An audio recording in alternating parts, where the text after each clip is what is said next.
Bismillahirrahmanirrahim. Assalamualaikum warahmatullahi wabarakatuh. Alhamdulillahirabbil alamin. Wal 'aqibatu lil muttaqin wa la udwana illa 'alal zalimin. Asyhadu an la ilaha illallah wahdahu la syarikalah wa asyhadu anna Muhammadan abduhu wa rasuluhu la nabiyya ba'dah. Jamaah sekalian yang dirahmati Allah Subhanahu wa taala, alhamdulillah di kesempatan petang hari ini kita dipertemukan kembali oleh Allah Subhanahu wa taala dalam keadaan sehat walafiat. Kita mengagendakan untuk kajian kita di kajian akidah. Semoga majelis kita ini menjadi majelis yang diberkahi oleh Allah Subhanahu wa taala.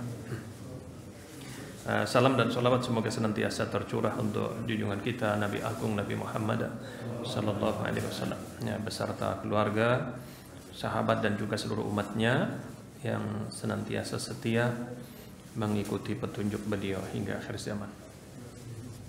Jamaah sekalian yang dirahmati Allah Subhanahu wa taala, di antara pilar di dalam agama kita ya ataupun rukun di dalam agama kita adalah kita beriman kepada hari akhir ya, beriman kepada hari akhir ya, karena ini adalah masuk dalam rukun, dalam pondasi di dalam agama kita, maka ini hal yang kemudian sangat penting ya, ini sangat penting bagaimana pemahaman kita ya, kemudian keyakinan kita terhadap masalah ini adalah hal yang sangat menentukan bagaimana bangunan agama kita di atasnya ya.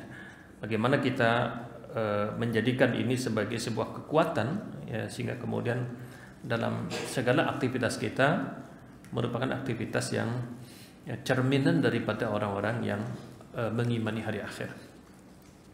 Di antara hal yang sepele saja dalam masalah ini, orang yang percaya saja surga itu ada, maka itu sudah sangat luar biasa ya.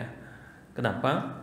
Kalau dia betul-betul percaya dan yakin, maka dia akan berusaha bagaimana dia juga memiliki perilaku, amal, perbuatan, sikap seperti orang-orang penduduk surga itu.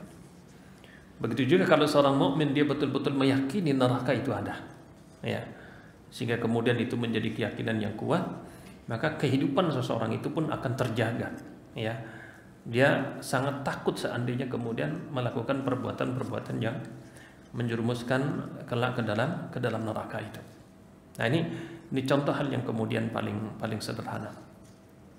Maka di dalam hadis yang sahih dikatakan bahwasanya barang siapa yang meyakini bahwasanya dia beriman ya kepada Allah, kemudian beriman kepada Rasul, kemudian beriman bahwasanya Isa bin Maryam adalah Abdullah wa Rasuluh, dia meyakini Nabi Isa adalah hamba Allah dan Rasulnya, wal jannatu haqq wan naru haqq, dan dia meyakini surga itu benar adanya dan neraka itu benar adanya, maka adkhalahullahu jannata makana minal amal, maka orang itu pasti masuk surga ya, seberapapun amalnya itu.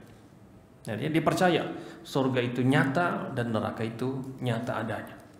Nah, di sini sering sebagian saudara kita memandang bahwasanya kajian akidah adalah kajian yang sifatnya hanya dogma ya, hanya sekedar doktrinasi ya. Padahal enggak, kajian akidah adalah kajian yang sangat ilmiah. Bukan hanya dijelaskan secara dalil yang jelas benar di dalam Al-Qur'an, juga jelas di dalam hadis yang sahih, tetapi Islam itu tidak mencukupkan seperti itu. Ya, Al-Quran juga mengajarkan kita bagaimana logika kita itu memahami ya. Kita itu tidak bisa melihat malaikat, kita itu tidak bisa menyaksikan bagaimana kubur, kita itu boro-boro ya bisa melihat surga neraka. Tetapi apa? Islam, Al-Quran itu mengajari kita bisa percaya itu ya. Dari mana? Dari logika cara berpikir yang benar. Nah, sehingga tadi orang-orang yang kemudian memiliki prinsip iman yang bagus ya, menjadi sebuah keyakinan yang dibangun di atas ilmu, dia akan sangat kuat, sangat kokoh itu. Sehingga kita tidak heran di saat Rasulullah itu betul-betul mencurahkan energi untuk memperbaiki masalah iman, memperbaiki masalah akidah, masalah tauhid. Kenapa itu jauh lebih lama durasi waktunya, jauh lebih intens dalam pembinaannya? Karena itu hal yang sangat menentukan bagaimana seseorang itu beragama. Nah, sehingga dikuatkan, ya, logika mereka bisa betul-betul menerima, ya. Bahkan sampai para sahabat kita lihat mereka seakan-akan surga itu di depan mata mereka, ya, neraka itu betul-betul di depan mata mereka itu. Ini hal yang kemudian betul-betul sangat luar biasa itu. Ya, meyakini bahwasanya kita ataupun mengimani hari akhir, maka jelas itu kalau disebutkan di dalam Al-Quran jelas banyak sekali. Begitu banyak kita ketemu ayat yang mengatakan, ya, beriman kepada Allah dan hari akhir, beriman kepada Allah dan hari akhir, terus diulang-ulang. Pengulangan yang begitu banyak itu menunjukkan urgensi dari masalah tersebut. Ya. Jadi kalau kita temukan di dalam Al-Quran kok begitu sering diulang, menunjukkan itu harus diberikan perhatian lebih. Ya, itu harus diberikan perhatian lebih. Kenapa? Itu hal yang sangat penting. Kalau seandainya nggak penting, ya Allah tidak akan ulang-ulang seperti itu. Tetapi kalau itu diulang terus, itu menunjukkan sesuatu hal sangat penting. Ya, di antaranya tadi beriman kepada Allah dan hari akhir, beriman kepada Allah, begitu banyak kita temukan di dalam ayat itu. Ya. Kemudian juga di dalam hadis jelas, ya, Jibril alaihissalam datang kepada Rasulullah bertanya, ya Rasulullah, akhbirni 'anil iman. Wahai Rasulullah, apa itu iman? Ya. Maka beliau bersabda, iman itu adalah antu'mina billah. Ya, engkau beriman kepada Allah, ya. Kemudian wal malaikah, iman kepada malaikat, iman kepada kitab Allah, iman kepada rasul Allah SWT. Kemudian wa tu'mina bil yaumil akhir, dan engkau beriman kepada hari akhir. Kemudian engkau beriman kepada qada dan qadar, ataupun iman kepada takdir yang baik ataupun yang buruk di situ. Nabi jelas mengatakan di situ, iman itu adalah engkau mengimani adanya hari akhir itu. Nah, kemudian jamaah sekalian yang dirahmati Allah Subhanahu wa taala, mengimani hari akhir juga adalah kita mengimani seluruh peristiwa yang mengiringi peristiwa hari akhir. Ya. Maka kalau para ulama menyebutkan mengimani hari akhir itu berawal dari kita mengimani kematian dan berbagai peristiwa yang akan dialami oleh seseorang setelah kematian. Sampai kapan? Sampai hari kebangkitan, sampai berbagai peristiwa, ya, di alam akhirat, sampai di surga ataupun neraka. Ya, itu cakupan daripada iman kepada hari akhir, yaitu mencakup seluruh peristiwa kematian sampai kemudian seseorang itu berakhir di surga ataupun neraka. Nah, maka kalau kita lihat di situ ada dalil-dalil yang sifatnya umum dan dalil-dalil yang secara spesifik membahas peristiwa-peristiwa di hari akhir. Ya, kalau secara umum, ya, misalkan hanya menyebutkan iman kepada hari akhir saja. Ya, Allah Subhanahu Wa Taala berfirman, Innal ladzina amanu wal ladzina hadu wan nasara was-sabiina man amana billahi wal yaumil akhir. Ya, di ayat ini cuma dikatakan juga beriman kepada hari akhir. Kemudian juga dalam hadis tadi beriman kepada hari akhir. Tetapi juga ada hadis-hadis ayat, misalkan Allah Subhanahu wa taala berfirman, "Tsumma innakum yaumal qiyamati tub'atsun." Dan sungguh kalian pada hari kiamat itu tub'atsun, kalian dibangkitkan. Maka ayat ini spesifik membahas tentang hari kebangkitan. Yang ini merupakan rangkaian daripada peristiwa hari akhir, rangkaian dari kiamat dan setelah peristiwa kiamat itu. Ya. Kemudian juga misalkan firman Allah Subhanahu wa taala, ya ayyuhal insanu innaka kadihun ila rabbika kadhan famulaqih. Ya. Wahai seluruh manusia, sesungguhnya engkau, ya, berjalan menuju Allah Subhanahu wa taala kadhan famulaqih, dalam keadaan sangat repot, sangat susah seperti itu. Kemudian Allah berfirman, fa amma man utiya kitabahu biyaminih. Adapun orang-orang yang kemudian diberikan catatan amalnya dari sebelah kanannya, maka apa? Allah berfirman, fa sawfa yuhasabu hisaban yasira wa yanqalibu ila ahlihi masrura. Dia akan dihisab dengan hisab yang mudah dan dia kelak akan kembali kepada keluarganya dalam keadaan bahagia. Ya. Kemudian wa amma man utiya kitabahu, ada wa amma man utiya kitabahu wara'a dhahrih. Adapun orang-orang yang diberikan catatan amalnya dari belakang, fasawfa yad'u thubura wa yasla sa'ira. Ya. Dia akan teriak, kemudian dia akan sampai masuk neraka sa'ir yang menyala-nyala itu. Nah, maka ayat ini contoh ayat yang menjelaskan secara khusus tentang peristiwa yang ada di hari akhir itu, ya, dalam kehidupan akhirat. Ya. Jamaah sekalian yang dirahmati Allah Subhanahu wa taala, tentu banyak ya ayat ataupun hadis yang berbicara tentang hari kebangkitan, tentang inna atainakal kautsar, tentang telaga kautsar, tentang sirat, tentang mizan dan seterusnya. Itu contoh-contoh adalah ayat-ayat yang berbicara secara khusus tentang peristiwa yang ada dalam peristiwa hari akhir itu. Nah, kemudian jamaah sekalian yang dirahmati Allah Subhanahu wa taala, iman kepada hari akhir inilah bagian di antara hal yang paling diingkari oleh orang-orang musyrikin. Ya. Jadi orang-orang musyrikin dulu itu nggak percaya ada hari akhir. Dan itu banyak disebutkan dalam ayat. Dan itu ya salah satu yang menjadi agenda terpenting Rasul dulu dalam fase Mekah. Ya. Di fase Mekah itu bagaimana Rasul meyakinkan kalian mati kelak itu akan dibangkitkan. Ya. Kalian sekarang hidup, nanti kalian akan mati, dan setelah mati kalian akan dibangkitkan. Nah, itu yang kemudian susah diterima oleh orang-orang musyrikin itu. Mereka susah menerima bagaimana mungkin ya itu akan terjadi. Ya, maka ada ayat-ayat yang menceritakan yang luar biasa. Ya, ini banyak disebutkan.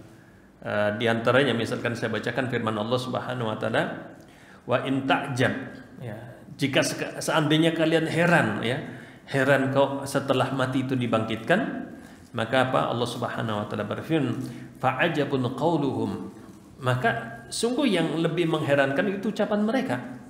Dikatakan aidza kunna turaba a inna la fi khalqin jadid. Ya. Sungguh yang mengherankan justru ucapan mereka. Bagaimana mungkin orang itu kemudian mati menjadi tanah, setelah itu kemudian dibangkitkan lagi menjadi ciptaan yang baru lagi. Nah, itu ya contoh ya ayat yang kemudian menceritakan bagaimana mereka orang-orang musyrikin itu nggak percaya dengan hari akhir itu. Misalkan juga firman Allah Subhanahu wa taala, qalu a idza mitna wa kunna turaba wa idzaman a inna la mab'utsun. Dikatakan bahwasanya bagaimana mungkin kami mati, ya, setelah mati kami jadi tanah tulang belulang, apakah setelah itu kami bisa dibangkitkan lagi? Ya. Mereka menyaksikan orang yang sudah mati sekian lama, ya, hilanglah fisiknya, hilanglah jasadnya, bahkan tulang belulangnya pun bisa hilang menjadi tanah lagi. Mereka mengatakan, mana mungkin kami akan bisa dibangkitkan lagi seperti sedia kala itu. Nah, bahkan mereka mengatakan aidza mitna wa kunna turaba dzalika raj'un ba'id. Ya. Kalau kami sudah jadi tanah kok dibangkitkan kembali, wah, itu hal yang sangat tidak mungkin. Jauh dari kebenaran itu. Itu sesuatu yang susah untuk diterima itu. Nah, ini contoh pengingkaran yang sangat luar biasa yang dilakukan oleh dulu orang-orang musyrikin dalam mengimani peristiwa hari akhir itu. Nah, sekarang bagaimana Al-Quran itu, ya? Bagaimana Al-Quran mengajarkan kepada orang-orang jahiliyah dulu, orang-orang musyrikin, sampai mereka orang yang mengingkari begitu kerasnya, nggak percaya, betul-betul nggak percaya, kok mereka bisa percaya? Mereka kemudian menjadi beriman. Ya. Di antaranya apa? Di antaranya yang pertama, Allah Subhanahu wa taala menceritakan tentang penciptaan langit dan bumi. Ya. Allah berfirman misalkan, awalam yaro annallaha alladzi khalaqas samawati wal ard. Ya. Apakah kalian tidak melihat Allah itulah yang menciptakan langit dan bumi? Artinya apa? Di dalam ayat lain dikatakan bahwasanya menciptakan langit dan bumi itu adalah akbaru min khalqin nas. Menciptakan langit bumi itu jauh lebih susah daripada menciptakan manusia. Jadi kalau Allah itu bisa menciptakan langit dan bumi, ya apalagi cuma menciptakan manusia. Artinya dari yang tanah kemudian hidup, itu sesuatu yang sangat mudah bagi Allah Subhanahu wa taala. Ya. Maka ayat-ayat itu kemudian banyak turun, ya, banyak turun kepada Rasulullah tentang bagaimana maha kuasanya Allah dalam menciptakan sesuatu yang jauh lebih besar daripada menciptakan manusia. Nah, berarti secara logika mereka sudah bisa menerima. Kalau Allah bisa menciptakan yang besar, maka menciptakan yang kecil itu sesuatu yang jauh lebih mudah. Ini contoh misalkan Al-Quran menjelaskan kepada hal tersebut. Kemudian misalkan ya, mereka ini yang kedua. Kalau yang pertama tadi metode Al-Quran adalah Al-Quran mengajari kita bisa memahami manusia dibangkitkan itu dengan cara logika. Allah bisa menciptakan sesuatu yang lebih besar, berarti sesuatu yang lebih kecil itu pasti Allah lebih bisa. Kemudian yang kedua, Allah Subhanahu wa taala menceritakan bagaimana menghidupkan, ya. Bagaimana menghidupkan, bagaimana Allah itu bisa menghidupkan. Ya, maka begitu banyak ya. Kemudian juga ayat-ayat misalkan tentang bagaimana manusia diciptakan dari tanah, kemudian menjadi nutfah, kemudian menjadi alaqah, menjadi mudghah. Ya, kemudian nanti sampai lahir sebagai seorang bayi. Itu sebuah proses yang kemudian jelas-jelas Allah bisa melakukan itu. Begitu juga misalkan Allah Subhanahu wa taala menceritakan bagaimana Allah menghidupkan bumi. Ya, di dalam ayat disebutkan bahwasanya Allah Subhanahu wa taala menurunkan hujan di bumi yang gersang. Bumi yang gersang, nggak ada tanaman sama sekali ya, nggak ada tumbuhan sama sekali. Kemudian dikatakan faida anzalna 'alaihal ma, setelah itu kami turunkan di bumi yang gersang itu air, maka ihtazat warabat wa ambatat. Maka kemudian bumi itu menjadi menggembur, kemudian tumbuhlah tumbuh-tumbuhan membesar dan terus membesar. Ya. Siapa yang itu kemudian bisa menciptakan itu? Ya. Kita lihatlah misalkan hutan itu yang kemudian tumbuh dengan tanaman yang begitu banyak, yang besar-besar. Siapa yang menanam? Nggak ada yang menanam. Ya, Allah Subhanahu wa taala yang menghidupkan itu. Ya. Siapa yang naruh biji? Nggak ada yang naruh biji. Ya. Coba Bapak Ibu itu sawah itu kemudian tanahnya dibalik, nggak ada satupun rumput itu. Allah turunkan hujan, tumbuh itu. Allah tumbuhkan itu. Di dalam ayat lain juga Allah menceritakan nanti manusia pada hari kebangkitan itu seperti tumbuhan itu. Ya, seperti tumbuhan itu, dia tumbuh seperti kecambah itu. Dari kubur mereka tumbuh utuh. Seperti kemudian tumbuh-tumbuhan yang kita saksikan di muka bumi ini. Artinya Allah itu maha mampu seperti itu. Ya. Bahkan tadi Allah mampu menciptakan, maka Allah lebih mampu untuk mengulangi penciptaan. Kalau di kita kan begitu, kendaraan lah, misal kendaraan motor ataupun mobil itu, ya pasti ya pabriknya cuman itu saja. Ya, artinya tidak banyak yang kemudian lahir pabrik baru ya. Ya kalau di kita kan paling Honda kan, kalau motor Honda, Yamaha, Suzuki kan gitu. Ya, mobil juga begitu. Tapi apa? Bengkel reparasi yang memperbaiki body repair itu banyak sekali. Artinya apa? Kalau menciptakan dari yang baru itu susah itu. Ya. Tetapi apa? Kalau memperbaiki dari yang rusak menjadi kembali itu banyak sekali. Ya. Artinya kalau Allah itu mampu menciptakan dari yang tidak ada menjadi ada, apalagi cuma manusia yang tadinya hidup kemudian mati, rusak, diperbaiki itu jauh lebih mudah lagi. Ya. Logika kita kan seperti itu. Kenapa? Karena menciptakan yang pertama itu jauh lebih susah. Ya. Maka kenapa tadi tidak lahir pabrik-pabrik kendaraan baru? Karena susah. Ya. Tapi kalau buat KW lebih mudah itu. Ataupun yang sudah nggak jalan, rusak, diperbaiki jauh lebih mudah. Nggak harus ke pabriknya, orang aja bisa memperbaiki. Ya. Maka begitu juga di saat Allah menceritakan Allah itu mampu mengadakan manusia yang tadinya nggak ada, kemudian menjadi ada.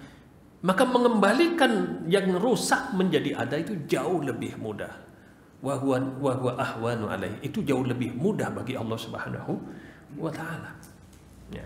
Sehingga mereka yang kemudian mempertanyakan bagaimana mungkin itu kemudian bisa dihidupkan kembali, mereka sudah boleh berpikir, oh, ternyata apa? Ternyata benar juga, ya. Ternyata benar juga. Berarti pemahaman mereka selama ini memang tidak sampai kepada kepada hal tersebut. Ini contoh misalkan. Kemudian Bapak Ibu jamaah sekalian yang dirahmati Allah Subhanahu wa taala, dalam kehidupan dunia Allah sudah juga mempercontohkan bagaimana Allah menghidupkan dari yang mati. Ya. Banyak ayat-ayat. Yang paling jelas misalkan adalah mukjizat kepada Nabi Isa alaihissalam. Mukjizat Nabi Isa itu, beliau itu orang yang sakit penyakitan diusap langsung sembuh. Bukan hanya itu, orang mati diusap Nabi Isa hidup itu. Artinya apa? Jelas itu sudah mati bisa hidup lagi. Kan gitu. Dulu misalkan tentang kisah sapi di Bani Israel. Ya, sapi yang kemudian mereka disuruh nyembelih tapi kemudian mempertanyakan sapinya warnanya apa, yang betina atau yang jantan dan seterusnya. Kenapa? Sebab awalnya adalah terjadi pembunuhan di Bani Israel. Kemudian terjadi persengketaan siapa yang sebenarnya membunuh orang ini. Ya, sampai kemudian diperintahkan oleh Nabi Musa, carilah seekor sapi, ya. Kemudian dan mereka ngeyel, ya, banyak bertanya sapi yang seperti apa, warnanya seperti apa, sampai kemudian setelah 40 tahun baru ketemu sapinya itu. Ya. Artinya sembelihlah sapi itu, kemudian pukulkan kepada mayit itu. Nanti akan hidup itu mayit dan dia akan berbicara siapa yang membunuhnya itu. Dan itu betul ternyata. Setelah sapi disembelih sama Bani Israel, diambil salah satu tulangnya, dipukulkan kepada mayit, mayit itu hidup. Kemudian bercerita, saya dibunuh oleh Fulan bin Fulan. Artinya jelas, yang mati bisa hidup. Betul-betul terjadi itu. Ya. Kemudian juga masih di Bani Israel, ya, tentang sebuah kampung yang kemudian dibinasakan oleh Allah Subhanahu wa taala. Kalau di dalam riwayat Ibnu Abbas dikatakan satu kampung itu ada sekitar 40.000 orang. Ya, di Bani Israel, dan riwayat dikatakan itu kalau sekarang itu masuk daerah Palestina, ya. Ada sekitar 40.000 di kampung itu yang kemudian mereka tertimpa taun wabah. Ya, seperti ini corona pandemi gitu. Wabah mematikan itu. Akhirnya apa? 40.000 orang itu kemudian berpencar, ya, sejauh-jauhnya tidak mau kembali ke kampung tersebut, ya, tidak mau kembali ke kampung tersebut. Untuk apa? Bagaimana mereka kemudian menghindari kematian itu. Tapi apa? Allah Subhanahu wa taala kemudian, ya, ini Allah sebutkan di dalam surat Al-Baqarah, ya, 243 dikatakan, alam taru ilal ladzina kharaju min diyarihim wa hum ulufun hadarul maut faqala lahum Allah mutu thumma ahyahum. Ya. Dikatakan, apakah kalian tidak melihat orang-orang yang mereka keluar dari kampung mereka, yang mereka itu ulufun hadarul maut, ya, mereka jumlah mereka ribuan, kemudian saking takutnya mereka kepada kematian itu, ya, mereka meninggalkan kampung yang terjadi wabah luar biasa itu. Tapi apa yang terjadi? Allah kemudian berfirman, mutu, matilah kalian semua, mati semua itu. Ya. Dan mereka mati semua. Setelah itu apa? Tsumma ahyahum. Setelah itu yang sudah mati Allah hidupkan lagi. Ya. Jadi dalam ayat lain, ya, di dalam ayat setelahnya, ya, tentang ini Allah Subhanahu wa taala misalkan ceritakan di sini, au kalladzi marra ala qaryatin wa hiya khawiyatun ala urushiha. Ya, setelah kampung itu orangnya mati semua, kemudian ada seorang pemuda yang lewat kampung itu, kemudian mempertanyakan, kenapa kampung ini sudah kosong, ya, bangunan-bangunan sudah runtuh, sudah hancur semuanya itu. Setelah itu apa? Kemudian qala ana yuhyi hadhihi Allahu ba'da mautiha. Ya. Setelah itu dikatakan fa amatahu Allahu mi'ata amin tsumma ba'atsah. Akhirnya kemudian pemuda itu dimatikan oleh Allah Subhanahu wa taala selama 100 tahun. Ya. Dimatikan selama 100 tahun, summa ba'atsa, tapi setelah itu kemudian dihidupkan lagi oleh Allah Subhanahu wa taala. Kemudian dikatakan qala kam labitha. Ditanya, berapa lama kamu mati itu? Ya, berapa lama kamu mati? Qala, dikatakan qala labithu yauman aw ba'du yaum. Saya merasa mati baru sehari atau separuh hari atau ba'du yaum. Ya. Dan riwayat dikatakan dalam tafsir dikatakan dia itu seakan-akan matinya itu dari menjelang siang, ya duha lah itu. Nanti sore sudah hidup lagi. Padahal apa? Allah ceritakan dia itu dimatikan mi'ata'am. Dia matikan itu 100 tahun gitu. 100 tahun tapi dia merasa cuman nggak ada sehari itu, cuman dari duha sampai datangnya waktu huruf syamsi itu, waktu tenggelamnya matahari itu. Dan setelah itu apa? Allah hidupkan lagi dan dia mendapatkan masyarakatnya utuh kembali seperti sedia kala itu. Dihidupkan lagi oleh Allah Subhanahu wa taala itu. Dan ini terjadi pada Bani Israel. Allah ceritakan di dalam Al-Qur'an kan gitu. Itu sebuah fakta yang nyata bahwasanya Allah mematikan kemudian Allah menghidupkan kembali. Ya. Begitu juga Ibrahim alaihissalam. Ya, Ibrahim kan lucu ya. Ibrahim bertanya kepada Allah Subhanahu wa taala. Ya, dikatakan wahai Rabbku, saya ingin tahu bagaimana cara engkau menghidupkan hidupkan orang-orang yang sudah mati itu dihidupkan. Kemudian ditanya oleh Allah Subhanahu wa taala, "Awala tu'min?" Ya Ibrahim, apakah kamu enggak percaya? Tapi Ibrahim mengatakan, "Bala litatma'inna qalbi." Percaya, tapi saya ingin lebih yakin lagi kan gitu. Artinya apa? Sama Allah perintahkan, ambillah satu burung, potong itu jadi 4.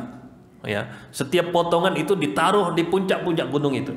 Setelah itu panggil, maka engkau panggil semua akan datang menyatu dan hidup itu. Nah, itu Ibrahim yang minta bagaimana Allah bisa menghidupkan sesuatu yang sudah terpisah sudah di tanah. Allah contohkan tadi bagaimana burung yang sudah diletakkan di pucuk-pucuk gunung, ya, kemudian dipanggil semuanya menyatu, kemudian dihidupkan kembali oleh Allah Subhanahu wa taala. Nah, ini artinya mungkin kalau ada orang pernah bertanya bagaimana kemampuan Allah bisa menghidupkan, nah itu sudah pernah dilakukan oleh Ibrahim alaihissalam. Ibrahim ingin tahu bagaimana Allah Subhanahu wa taala kemudian menghidupkan itu. Ya. Ada riwayat di dalam tafsir Ibnu Katsir yang luar biasa tadi tentang pemuda yang tadi, orang yang melewati sebuah kampung yang sudah kosong itu. Kemudian dalam riwayat diceritakan oleh Ibnu Katsir, setelah 100 tahun dia kemudian dihidupkan. Ternyata apa? Diperintahkan oleh Allah Subhanahu wa taala, ya, disuruh menyatu tulangnya itu. Maka tulang yang tadinya berserakan kemudian menyatu. Ya. Setelah menyatu, kemudian diperintahkan agar apa? Kulit-kulit yang dulu sudah terpisah kemudian menyatu. Oh ya, itu tadi. Jadi kemudian mereka menyatu lagi, kemudian jadilah manusia. Setelah itu apa? Diperintahkan, wahai roh yang dulu menyatu dengan jasad, maka kembalilah. Maka roh itu kemudian menyatu lagi. Ada riwayat lain disebutkan oleh Ibnu Katsir bahwasanya yang pertama diciptakan oleh manusia, dikembalikan oleh Allah, pertama adalah matanya itu. Ya, yang pertama dikembalikan adalah matanya. Kemudian setelah itu matanya menyaksikan bagaimana setiap bagian tubuh itu menyatu. Ya, jadi dia bisa melihat bagaimana semua bagian tubuh itu menyatu, kemudian sampai ruhnya menyatu, kemudian dia hidup lagi. Ini terjadi ya pada Bani Israel di saat mereka mempertanyakan bagaimana mungkin Allah bisa menghidupkan dari yang mati sudah jadi tanah kemudian bisa hidup kembali di situ. Nah, artinya bukan hanya tadi secara logika, tetapi Al-Quran juga sudah menceritakan kisah-kisah yang nyata, betul-betul nyata pernah terjadi, yang mati kemudian bisa dihidupkan kembali oleh Allah Subhanahu wa taala. Ya. Kemudian jamaah sekalian yang dirahmati Allah Subhanahu wa taala, ini contoh bagaimana Al-Quran itu bukan hanya mengkhabarkan ya ataupun memerintahkan ya di dalam Al-Quran untuk kita mengimani, tetapi Al-Quran juga mengajari kita untuk bisa menerima ya, logika kita bisa memahami bahwasanya kebangkitan manusia setelah mati itu adalah sesuatu yang betul-betul fakta dan benar itu. Bukan sesuatu yang aneh, tetapi betul-betul sesuatu yang kemudian nyata. Ya, sehingga apa? Ini kemudian ditanamkan kuat sekali oleh Rasulullah kepada para sahabat sampai tadi seakan-akan sahabat itu melihat surga ya betul-betul di depan mata mereka itu. Mereka di saat melihat hari kebangkitan neraka ya betul-betul di depan mata mereka. Kenapa? Saking kuatnya keyakinan yang tertanam pada diri para sahabat itu. Sehingga apa ya? Ya kita lihat orang yang mengimani betul kehidupan hari akhir, mereka akan betul-betul ya menjalankan kehidupan ini seperti yang dipesankan oleh Rasulullah. Bahwasanya duniamu itu bukan tujuan, duniamu itu bukan perjalanan finish terakhir, enggak. Tapi apa? Duniamu akan berpindah ya kepada sebuah alam dari dunia barzakh kemudian alam akhirat. Artinya tidak akan berakhir kehidupan itu dengan matinya seseorang. Bahkan apa? Seseorang harus mempertanggungjawabkan apa yang kemudian diperbuat selama dalam kehidupan dunia itu. Nah, maka disitulah kemudian jamaah sekalian yang dirahmati Allah Subhanahu Wa Taala, di situ kita kemudian bisa betul-betul yakin ternyata kematian kemudian bangkitnya dari sebuah kematian itulah sesuatu yang bukan sesuatu yang aneh, ya. Apalagi sesuatu yang sulit, bukan. Itu sesuatu yang Allah katakan itu jauh lebih mudah daripada menciptakan untuk pertama kali itu. Nah, kemudian seterusnya jamaah sekalian yang dirahmati Allah Subhanahu Wa Taala, hadis dan Quran juga menjelaskan tentang peristiwa yang akan dialami setelah orang itu mengalami kematian. Ya, misalkan dalam hadis-hadis yang masyhur ya, diriwayatkan oleh Anas bin Malik, misalkan Rasulullah SAW bersabda, ya, innal abda idza wudi'a fi qabrihi ya wa tawalla anhu ashabuhu innahu la yasma'u qara'ani alihim. Ya. Nabi Rasulullah Shadiqul Masduq, orang yang sangat jujur dan sangat bisa dipercaya, belum menceritakan jika seorang hamba sudah diletakkan di kuburnya, kemudian apa? Wa tawalla annahu ashabuh, dan meninggalkan mereka, ya meninggalkan kuburnya itu, meninggalkan dia setelah dikubur, maka innahu la yasma'u qara'ani alihim, maka dia kemudian akan mendengar sandal-sandal yang meninggalkan dia di kubur itu. Jadi kalau Ibnu Qudamah menceritakan sebelum peristiwa ini, jadi orang meninggal itu seperti kita tidur. Ya, bedanya kalau tidur itu kan nyawa itu kan dikembalikan, kita bangun nyawa itu dikembalikan. Kalau mati kan nyawa itu nggak dikembalikan, ruhnya nggak dikembalikan itu. Beliau menceritakan orang mati itu seperti orang tidur itu. Kemudian dia bermimpi, ya dia bermimpi tadi ruhnya diambil, ya kemudian dibawa ke langit, ya. Kalau dia ruh yang buruk, dia nggak bisa nembus langit, dikembalikan langsung ke kubur. Kalau dia ruh yang bagus, kemudian ditanya oleh malaikat, siapa ini, ruhnya bagus, aromanya harum, dikatakan fulan bin fulan. Setelah dibukalah langit, kemudian naik sampai kemudian sampai ke langit ketujuh. Setelah itu dikembalikan. Ya, di saat ruh ini kemudian dikembalikan, nah seperti kita mau bangun tidur itu, dikembalikan, dia masuk ke dalam jasadnya, roh itu dikembalikan ke jasadnya. Ya, cuman masalahnya di saat dia sudah mulai mendengar langkah orang meninggalkan, ya sandal-sandal meninggalkan, cuman dia sudah pada posisi dikubur. Ya, kalau kita tidur kan posisi masih di tempat tidur. Tapi kalau orang mati sadar dia mendengar suara sandal-sandal yang kemudian meninggalkan dirinya, tetapi dia sudah posisi di bawah tanah itu. Setelah itu apa? Nabi bersabda, ya'tihi malakani fayuqidanihi. Kemudian setelah itu datanglah dua malaikat. Ya, datanglah dua malaikat, kemudian fayakulani, kemudian dua malaikat ini mengatakan, ma kunta taqul fi hadzal rajul. Ya. Maka apa? Ditanya oleh malaikat itu, apa yang kau ketahui tentang orang ini? Maksudnya tentang Rasulullah sallallahu alaihi wasallam. Ya, mayit ini ditanya, apa yang kamu ketahui tentang orang ini? Maka dalam riwayat ini dikatakan, asyhadu annahu abdullah wa rasuluh. Ya, saya bersaksi beliau adalah hamba Allah dan utusan Allah Subhanahu wa taala.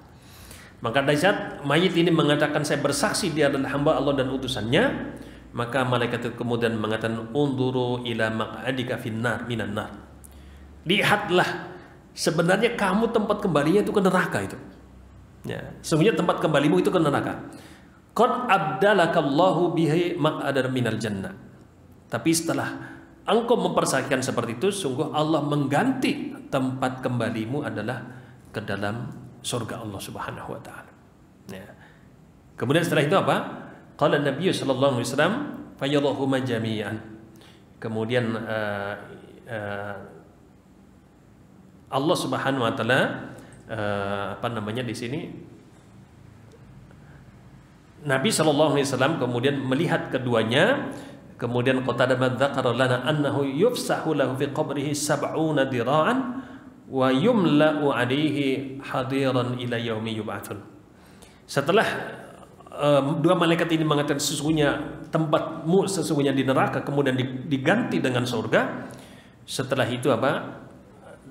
Kubur orang ini kemudian diluaskan seluas 70 dira'an, yaitu 70 hasta, dan seluas itu dipenuhi dengan hijau-hijauan, ya, artinya pemandangan yang sangat hijau, ila yaumi yub'atsun, sampai hari kebangkitan.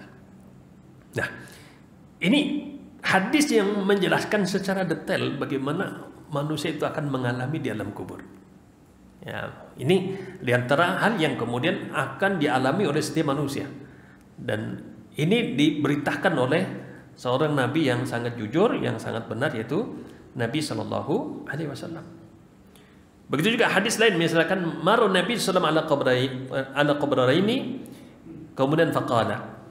Ini hadis yang masyhur, ya, sebutkan Rasul itu melewati dua kubur, ya, melewati dua kubur, kemudian beliau bersabda, sesungguhnya dua orang yang dikubur ini la yu'adzibani, dalam keadaan sedang diadab oleh Allah Subhanahu wa taala, wa may yu'adzibani fi kabirin, dan dia menyangka bahwasanya diadab, disiksa kubur itu bukan karena dosa besar, ya.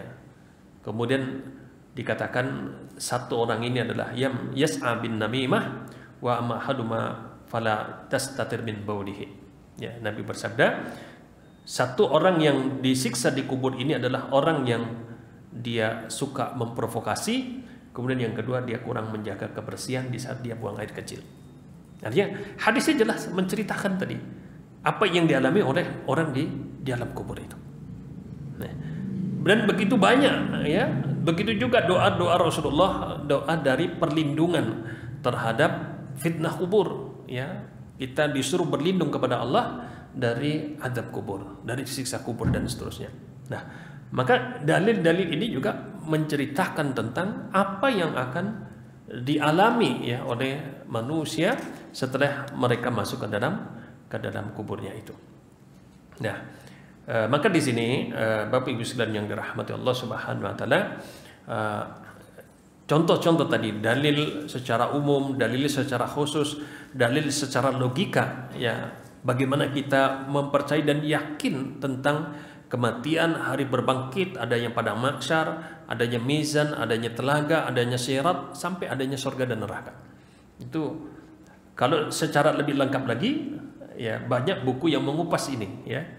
Buku-buku ditulis oleh para ulama, di antaranya adalah kitab Asyratus Sa'ah, tanda-tanda hari kiamat. Ya, itu pun ada yang sudah diterjemahkan menjadi ensiklopedia hari kiamat. Ya, ini menceritakan dari kematian sampai berbagai peristiwa yang akan dialami orang setelah kematian, sampai nanti hari kiamat, kemudian sampai orang nanti berakhir dia masuk surga ataupun masuk neraka itu. Nah, ini buku perjalanan kita, perjalanan jangka panjang itu nanti sampai surga atau neraka itu. Ya, biar kita aman, ya, kita harus tahu itu. Ya, kemudian kiat-kiatnya apa biar kita selamat, misalkan di kubur, misalkan bagaimana kita selamat di dalam kubur. Ya, di antara hadis keutamaan tentang surat Tabaruk, surat Al-Mulk, ya, bahwasanya di Al-Qur'an itu ada 30 ayat yang barang siapa yang dia membacanya, dia menghafalnya, maka dia diamankan dari siksa kubur.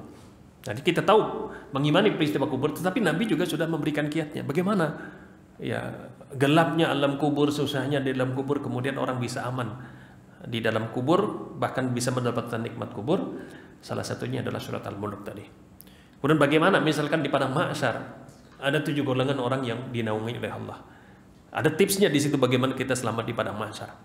Bagaimana kita telaga, bagaimana kita bisa minum dari telaganya Rasulullah. Ada kiat-kiatnya di situ dijelaskan oleh Rasulullah.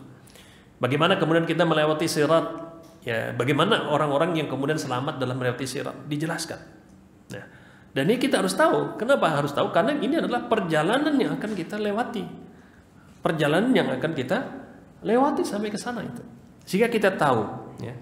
Kan berbeda seandainya kita berjalan dalam sebuah perjalanan yang kita belum pernah tahu sama sekali, belum pernah lewat sama sekali. Maka yang terjadi apa? Kebingungan dalam sebuah perjalanan itu.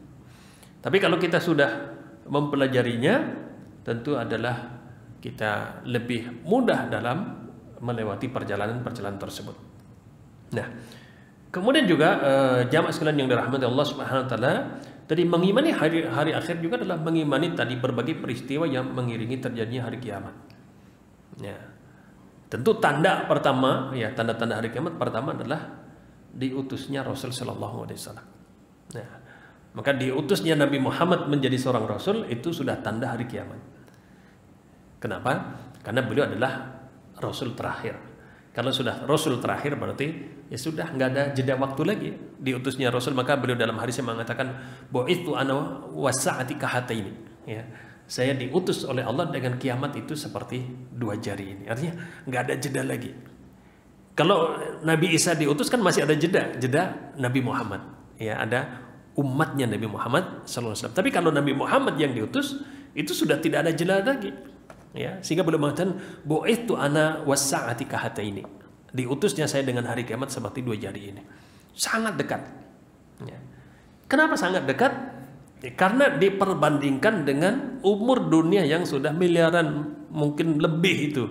Ya, coba kalau kita lihat umur dunia itu sudah berapa miliar tahun, kemudian dibandingkan zaman umat Islam itu berapa? Ya, apalagi nanti kalau sudah meninggal, orang meninggal 100 tahun aja rasanya baru sehari kurang kan gitu. Sehingga orang setelah mati itu merasa kehidupan dunia itu cuman betul-betul sekejap luar biasa itu. Sekejap luar biasa. Ya. Dan Allah sudah sebutkan tadi bagaimana orang-orang yang dimatikan 100 tahun, bagaimana Ashabul Kahfi yang ditidurkan berapa ratus tahun itu. Kemudian bisa dibangkitkan, dia mereka ya, sekira cuman sehari 2 hari itu. Sehingga sangat singkat luar biasa itu. Nah, sehingga Nabi bersabda, diutusnya saya dengan hari kiamat itu adalah seperti dua jari. Maka diutusnya Rasulullah adalah tanda pertama hari kiamat. Ya. Kemudian juga tanda-tanda yang disebutkan di dalam hadis, ya, baik itu tanda-tanda yang sifatnya besar ataupun tanda-tanda yang sifatnya kecil. Dan dari berbagai hadis yang menceritakan tentang tanda-tanda tersebut, dan sudah begitu banyak yang kita saksikan dalam kehidupan ini dari tanda-tanda yang dikhabarkan oleh Nabi Shallallahu Alaihi Wasallam. Ya, kalau tentang ayat-ayat yang memastikan ya tentang datangnya hari kiamat itu tentu adalah hal yang kemudian sangat banyak. Ya, misalkan hadis ya bukan hadis ya, misalkan ayat juga ya tentang orang-orang yang bertanya tentang hari kiamat, yas'alunaka anis-sa'ah ayyana mursaha, ya. Kapan itu terjadi hari kiamat, ya? Maka dia katakan qul innama ilmuha inda rabbi. Ya, kalau masalah kapannya, detail waktunya ya tidak ada yang tahu. Yang tahu cuman Allah Subhanahu wa taala. Ya, Allah Subhanahu wa taala. Kemudian juga dalam ayat lain dikatakan yas'alunakan nasa anis-sa'ah, ya. Orang-orang bertanya kepadamu ya Rasulullah tentang kapan itu hari kiamat. Dikatakan qul innama ilmuha indallah. Ya, kapannya itu ya cuman Allah Subhanahu wa taala yang tahu. Begitu juga seorang ya, pertama Jibril tentu yang datang kepada Rasulullah. Dikatakan ya Rasulullah mata sa'ah, ya wahai Rasulullah kapan itu terjadi hari kiamat? Ya, maka Nabi juga nggak tahu.